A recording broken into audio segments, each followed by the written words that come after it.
My son's friend did something unexpected is real romantic and unbelievable true story. What happened between us in the kitchen? The late afternoon sun filtered through the kitchen window, casting a golden glow over the counters as I prepared dinner. It was a quiet Saturday, and I enjoyed the rare peace, stirring a pot of soup on the stove. Ethan, my son, was out with his friends, and I had the house to myself.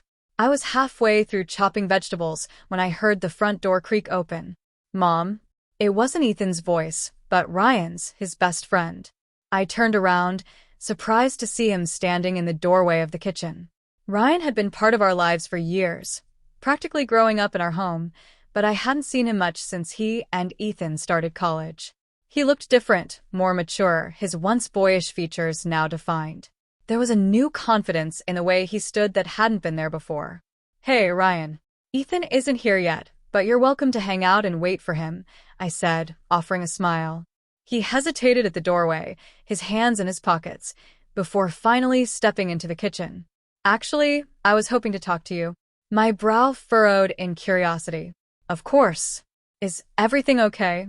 Ryan leaned against the counter, looking down at his feet for a moment before his gaze met mine. There was something different in his eyes, something that made my heart beat just a little faster. "Yeah, everything's fine. I've been thinking a lot lately, and I needed to talk to you about something." I set the knife down, wiping my hands on a towel as I gave him my full attention.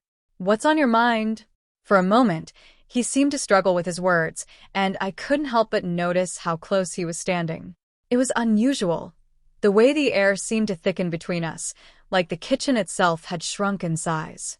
"I don't know how to say this," he began, his voice quieter than usual. "But I've been holding something in for a while, and I can't anymore. I've always respected you, looked up to you. You've been more than just Ethan's mom. You've been someone I've admired for years." I felt a jolt of surprise. Admired? I had known Ryan since he was a kid, and the idea that he saw me in any way other than as his best friend's mother was shocking. I opened my mouth to speak, but before I could, he stepped closer, his eyes locked onto mine. "I'm not the same kid I used to be," Ryan continued, his voice soft yet steady. "I've changed, and I've realized something I've tried to ignore." I swallowed, unsure of where this was going, but I could feel the tension building between us. The kitchen suddenly felt too small, too warm, as if the air itself had thickened.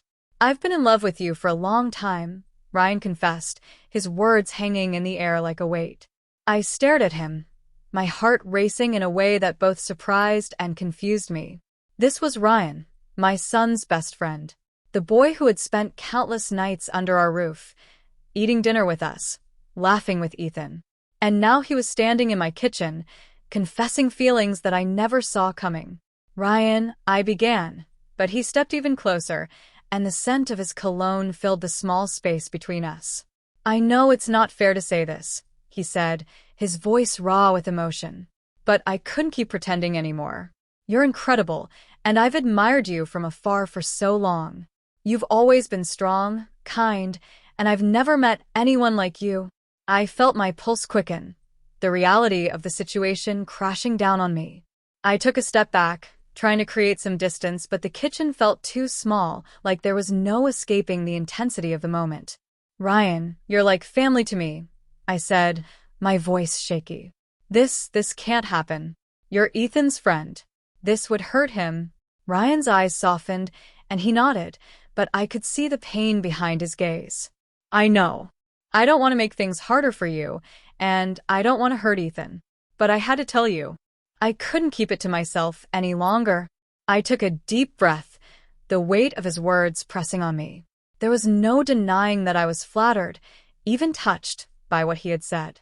Ryan wasn't the boy I had once known. He was a man now, standing before me, vulnerable and sincere. But I knew this couldn't happen, no matter how much his words stirred something deep inside me. "I appreciate you being honest with me, Ryan," I said softly, trying to steady myself. "But this is complicated. It's not just about us. It's about Ethan, too. We can't let this go any further." Ryan's expression shifted, a mix of understanding and disappointment. "I get it," he whispered. I knew it was a long shot, but I couldn't keep pretending everything was normal when it wasn't. He stood there for a moment, the silence between us heavy. Then, with a soft sigh, he stepped back, giving me the space I needed. "I just wanted you to know how I feel," Ryan said quietly. "I care about you. I always have." I managed a small smile, my heart aching for him, but knowing I had to keep my boundaries firm. Thank you, Ryan. "That means a lot. But we have to keep things the way they've always been." He nodded, his eyes lingering on mine for a moment longer before he finally turned to leave. As the door clicked shut behind him, I stood there in the kitchen, the weight of what had just happened settling over me. The kitchen, once filled with warmth and comfort, now felt too small, too full of emotions I didn't know how to handle.